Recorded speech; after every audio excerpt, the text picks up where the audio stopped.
If you look at him now, you see the diamonds, you see the private jets, you see the billion-dollar brand, you see the most followed human being on the planet.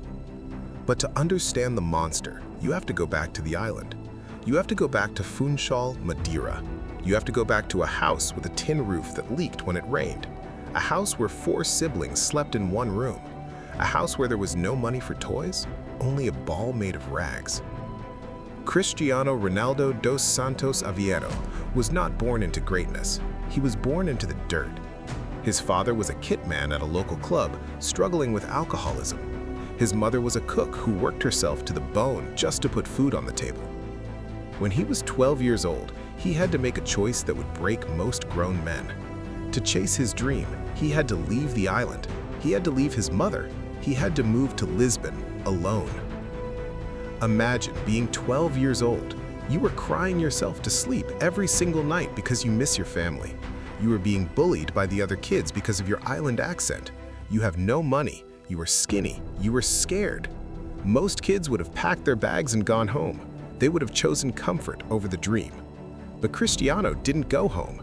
He dried his tears, and he made a decision that would change the history of sports.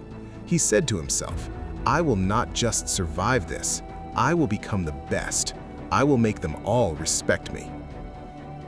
That pain of separation, that loneliness, it forged iron in his soul. It taught him that if he wanted something, nobody was going to give it to him. He had to take it. The racing heart, surviving fate. But the universe wasn't done testing him.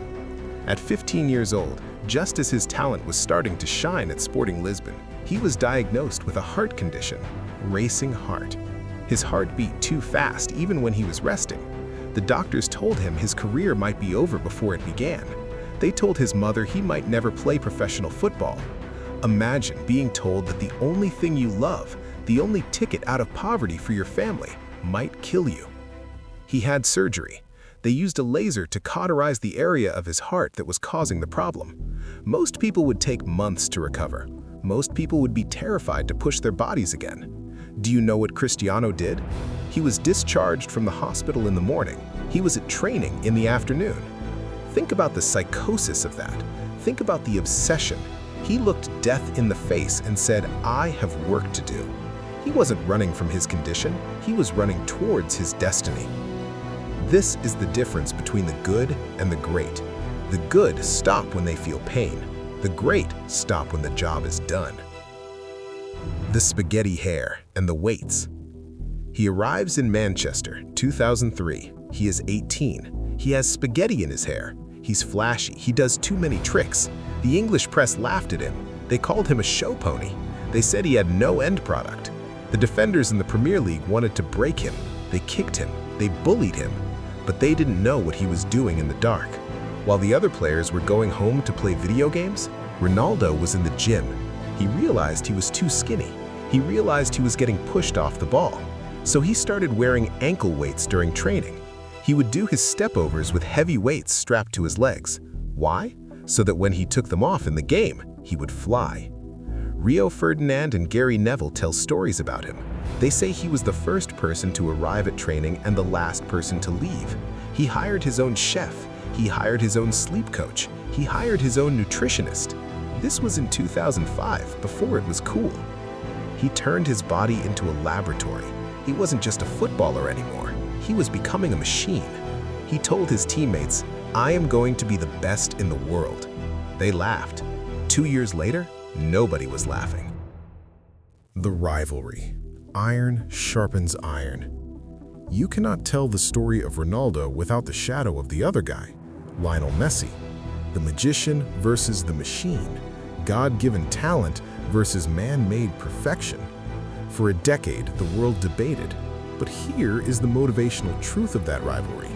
Messi was the worst thing that happened to Ronaldo's ego, but the best thing that happened to Ronaldo's career. In 2012, Messi won his 4th Ballon d'Or in a row. The score was 4-1. The world said it was over. They said Messi was the GOAT, greatest of all time. They said Ronaldo should just accept being number 2. Imagine the frustration. You are scoring 50 goals a season, you are breaking records, and people still say you were second best? Most men would have crumbled. Most men would have accepted defeat. Ronaldo? He got angry. He used the hatred. He used the Messi chants from the crowd as fuel. When the crowd screamed, "Messi, Messi," Ronaldo didn't shrink. He scored. And then he pointed at his chest and said, "Calma, I am here." He went on a rampage. He won the Ballon d'Or in 2013, then 2014, then 2016, then 2017. He came back from 4-1 down to tie the score at 5-5.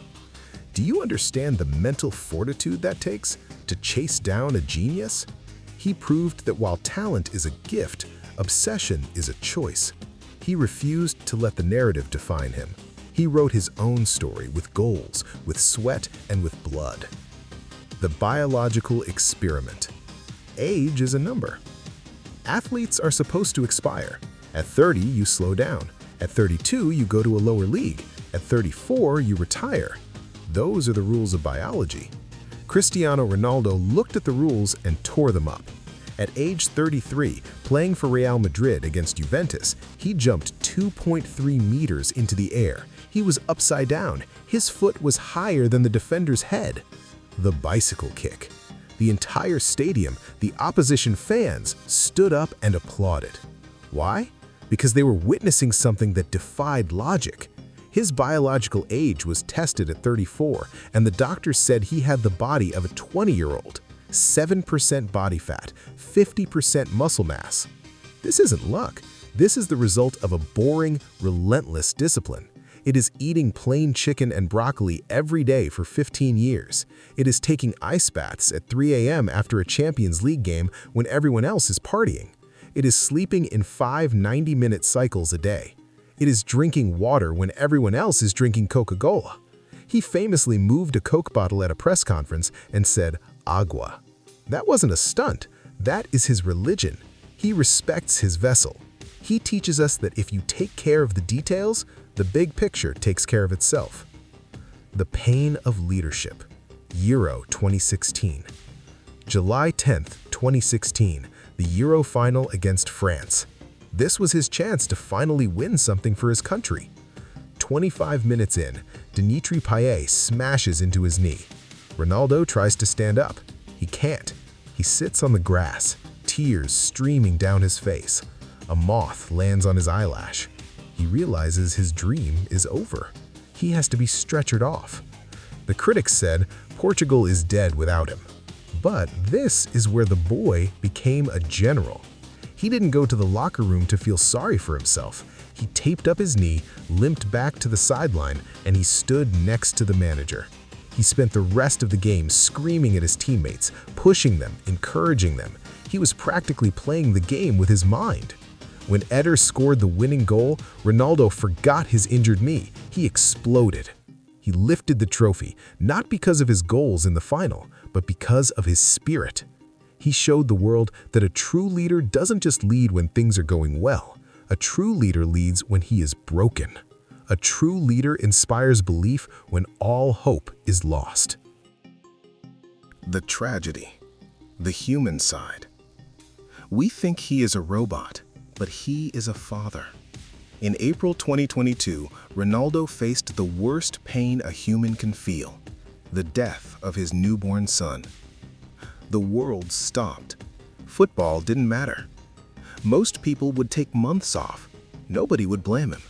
But only a few days later, he was back on the pitch against Arsenal, and he scored. He pointed to the sky, tears in his eyes.